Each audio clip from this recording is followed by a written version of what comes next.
우리 제작진이 굉장히 초조해하면서 는 주제래요. 이재명 초조한가. 이재명 아이템을 또 다루지 않을 수 없게 됐다. 아 근데 지금 박진영님 댓글 너무 웃긴데 측근 호소인이라고. 측근 호소인. 맞습니다. 측근 호소인에 뭐 제가 부인하지 않겠습니다. 제가 방금 이재명으로 검색을 했는데 충북 진천군 군의회 의원 후보 국민의힘 기호 2-가의 이재명 후보가 아니 있습니다. 이번에 대통령실 부대변인도 네. 동아일보 이재명 기자가 맞아요, 갔어요. 맞아요. 아, 네, 네. 맞아요. 맞아. 좀 유명한 맞아. 기자죠, 네, 이재명 맞아, 기자. 맞아. 네. 자, 그래서 오늘 이재명 후보의 아이템은 뭐 짤이 지금 계속 생산이 되고 있어요. 근데 나는 짤부자. 이런 거는 보다 처음 봐요. 대선 주자급이 아니라 네. 일반 뭐 국회의원도 아니고. 한번 먼저 보시죠. 와 어떻게 이런 걸 할 수 있지? 아니, 정말 이해가 좀 안 되죠. 최단 기간에 유세를 하고 있는 저 앞으로 가셔야 찍을 텐데.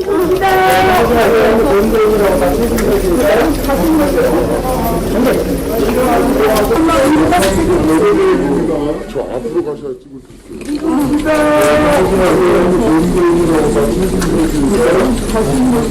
아니 일단 욕하는 게 범죄인 걸 아는 사람이 형수님한테 그런 욕을. 전화로 하는 건 괜찮나? 근데요 이게 어떤 상황이냐면 네. 이제 인천에서 유세하면 길이 막히잖아요. 네. 그럼 차 타고 다니는 분들이 짜증날 수 있잖아요. 그러니까 창문을 내리고 저분이 욕을 했나 봐요. 그런데 보통 지나가면 정치인들은 욕 들어도 네. 선거할 때 별의별 일 다 있거든요. 제가 들은 경험담은 눈앞에서 명함을 받아서 거기에 가래침 뱉었다는 사람도 있대요. 있어요. 저도 경험 명함도 있어요. 찍고 네. 막. 아, 저도 그 경험 있어요. 근데 그럴 때 우리가 이거 모욕죄입니다. 네. 가래침 뱉으면 책임져야 됩니다. 이렇게 하지 않잖아요, 정치인들이. 나는 뭐라 했는데 그렇게 버리면은 과태료 문다고. 이재명계. 약간 동질감 느껴지는데. 근데 저 영상을 다른 각도에서 보면요, 카니발 저 차가 지나가요. 근데 이재명 후보가 그 카니발을 손으로 쳐요. 탁탁 치죠. 이분 참 손을 많이 써요. 그러게. 그 남의 차를 이렇게 손으로 탕탕 두드리고 네. 그 조수석 창문 열린 쪽으로 가서 욕하면 안 됩니다. 뭐 싫은 소리는 해도 되는데 욕은 하면 범죄 행위입니다. 책임져야 됩니다. 말을 해요. 근데 유권자한테 이런 태도를 보이는 정치인은 보다 처음 봐요. 이게 왜 문제냐면 저 뭐 보면 이게 차도 보도 구분이 없는 도로예요. 넓지 네. 않은 도로인데 네. 거기에 이제 이재명 후보하고 그 지지자 유세하는 사람들이 여러 명이 쭉 가고 있잖아요. 그러면은 거기를 뚫고 이제 차가 지나가려면 그런 사람들이 없으면 차가 쭉 갔을 텐데 차량 통행을 이 사람들이 방해하는 면도 있거든요. 그러면 차량 저 운전자 입장 짜증이 나죠. 네. 그러면 보통 저러서 빵빵거리나 그러면 아유 죄송합니다 이렇게 하죠. 뭐 죄송하지만 참아주세요. 얼른 지나가겠습니다. 그리고 비키라고 이렇게 얘기를 하겠죠 후보가. 네, 네. 근데 이재명 후보는 굉장히 특이한 게 거기다 대놓고 운전자하고 지금 대거리를 하고 있는 거잖아요. 따라가면서. 네. 그리고 차를 툭툭 치고 또 당신 그렇게 되면 욕하면 범죄다. 욕하는 거 범죄라는 거 모르는 사람도 있어요. 근데 자기네들이 먼저 원인을 제공을 해놓고 미안하다는 소리를 안 하고 오히려 유권자를 탓하는. 근데 저런 것들은 저도 뭐 선거를 해보지만 아니 저 상상하기가 어렵잖아요. 저거는 본성인 거예요. 글쎄. 어린아이 밀치고 머리 누르고 벤치 올라가고 한 것처럼 저건 본성인 거예요. 이 선거 국면에서도. 그러면 저런 사람이 만약에 강력한 권력을 잡게 되면 평범한 국민들이나 일반 시민들을 어떻게 대하겠습니까? 자기한테 뭐 좋은 소리 안 하고 비판하고 하면 공권력을 사용할 수도 있고 다 싸그리 고소할 수도 있는 거죠. 정말로 권력을 잡아서는 안 되는 사람이 대한민국에 딱 한 명 있다면 저는 그게 이재명이라고 생각합니다. 그러니까 보통 때는 목에 힘을 주고 뭐 기부스했다 이런 사람들도 선거 때는 선거 때는 되면 어쨌든 고개를 숙이고 허리를 숙인단 말이에요. 그리고 운동하다 보면 이런 장면이 나왔을 때 바로 맞받아치기 어려워요. 어렵죠. 예. 어렵죠. 지나고 나서 후회한다니까 한마디 해줄 걸. 맞아요. 근데 계속 웃으면서 인사하고 이러고 있는데 한마디 듣잖아요. 바로 못 받아쳐요 보통. 못 받아치죠. 네. 유권자인데. 예를 들면 예전에 노무현 전 대통령이 국회의원 후보 시절에 종로에 출마했을 때 술 취한 행인이 막 뭐라고 하니까 선생님 같은 분이 이러시니까 정치가 이 모양 아닙니까? 해가지고 막 언쟁이 있었대요. 근데 그런 거는 뭐 인간적으로 있을 수도 있는 거죠. 근데 이거는 그냥 한마디 들었다고 바로 욕하지 마세요.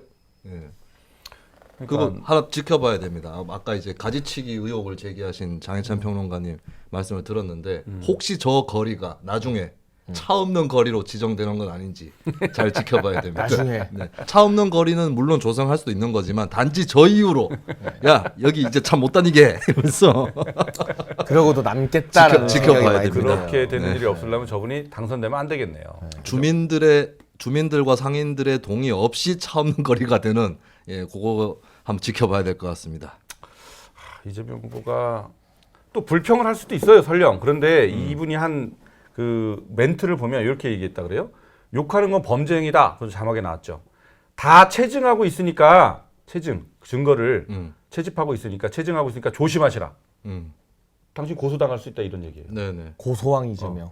싫어하든 좋아하든 욕하는 건 안 된다.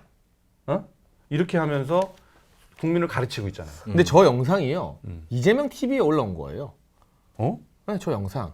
그러니까 저 각도는 다른 게 있는데 네. 이게 화제가 된 건 이재명 TV에 올라와서예요. 아니 그러면 캠프에서 올렸다는 거예요? 캠프에서 유튜브에서 저 장면을 올린 거예요. 무슨 의도로 전체 유세 장면을 풀 영상으로 올렸나 봐요. 아, 전체 장면. 그런데 정상적인 정무 감각을 가진 캠프라면 저건 어떻게든 자르고 편집해서 안 보여야 되는 게 맞는 거거든요, 사실은. 구두발 사진처럼. 구두발 사진 올리지 말아야 되는 것처럼. 근데 우리는 사과했잖아요, 다. 어쨌든. 혹시 뭐 용감한 이재명 이렇게 생각한 건가? 이해할 수가 없어요. 시민에게도 할 말을 하는 이재명 뭐 이런 건가요? 근데 이재명 후보가 최근에 좀 네. 대선 끝나고 좀 뭐라고 해야 되나? 상태가 또 달라진 것 같아요. 어떻게 해요? 좀 뭐가 풀어졌다고 그래야 되나? 사실 이재명 후보가 지방선거의 시즌에 등판을 했는데 민주당 지지율이 안 오르고 있잖아요. 네. 그러니까 민주당 한편에서는 이재명이 그나마 민주당 지지율을 끌어올려서 0.73%까지 따라붙었다 이런 해석이 나왔는데 그게 아니다라는 게 드러나고 있는 것 같아요. 그러니까 오히려 최근 발표된 조사를 보면 오세훈 시장과 송영길 전 대표의 지지율 격차 더 벌어졌고요. 거의 더블이 되죠. 지금. 그리고 유정복 전 시장과 박남춘 현 시장의 격차 안 줄고 있습니다. 지난 총선에서 송영길은 대항에서 58%를 득표했어요. 근데 최근 여론조사에서 이재명은 50% 정도, 윤영선 국민의힘 후보가 9.9% 차이로 추격하고 있는데 지난 총선 대비 격차가 엄청나게 줄어든 겁니다. 그러니까 설령 개항에서 당선된다고 한들 인천시장이나 경기도지사 그리고 서울시장에서 민주당이 좋은 성과를 못 내고 득표율이나 표차가 송영길이 얻었던 것보다 더 못하게 되면 대선 주자가 완전 개망신당하게 되는 거예요.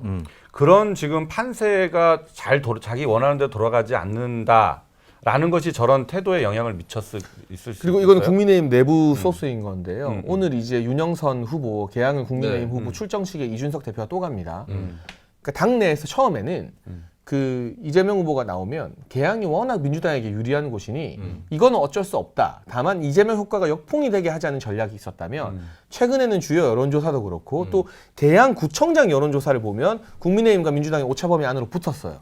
이게 거의 기적 같은 일이거든요. 저 지역의 그동안의 선거 결과를 보면 그렇죠. 야 이거 잘하면 해볼만 하겠다. 라는 판단을 당내 여러 데이터를 근거로 국민의힘 지도부가 내리고 있어요. 그러니까 개항을에 엄청 힘을 많이 쏟고 있는 거죠. 한 지금 여론조사 보면 한 10% 정도 차이 나는 걸로 9.9 최근 네, 여론조사. 그렇죠? 네. 네. 그리고 조금 특이한 조사인데 한국갤럽에서 실시한 조사가 있어요. 이재명 후보가 인천 계양을에 출마하는 걸 어떻게 생각하느냐고 전국 응답자들에게 물어봤습니다. 부정적인 의견이 더 많죠. 예. 네. 좋게 본다 37%, 좋지 않게 본다 48%. 예. 아마 이재명 후보 찍었던 사람들 중에서도 좋지 않게 보는 사람들이 적지 않게 있을 거예요. 그렇죠. 이건 뭐 이런 전례는 없잖아요. 그리고 사실 이재명 고문이 네. 대선에서 지고 승복 패배 연설이 제가 봤을 때 이재명 정치 인생에서 최고 연설이었거든요. 약간 사람이 저런 면이 있었구나. 예. 숙연한 그런 이미지였어. 근데 그것도요. 그게 다 깨졌어. 그 스스로 승복 연설도요. 디테일하게 이제 떼놓고 분석하면 와서 차에서 한참을 안 내려요. 왜 안 내는 줄 아세요? 민주당에게 유리한 부천 지역 개표가 아직 남아 있다. 그래서 그 부천 개표되면 혹시 또 재역전할 수도 있다.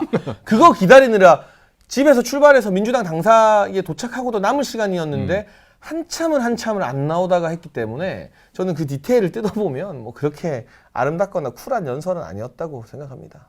얼마나 미련이 남았겠어요. 뭐 그런 것까지 그렇게 또 뭐 그럴 수 야박해. 너 야박. 나 아직 야당 마인드야. 헝그리해 나는. 이재명 같아. 오늘 유세는 제일 비슷하게 하면서 이재명 후보랑. 유세를 어떻게 비슷하게 해야 되나. 이 사람한테 뭐라 했다면서요? 명함 씌웠다고. 오늘 아 과태료 문다고. 네. 쓰레기 오늘 주무시라고. 아이템은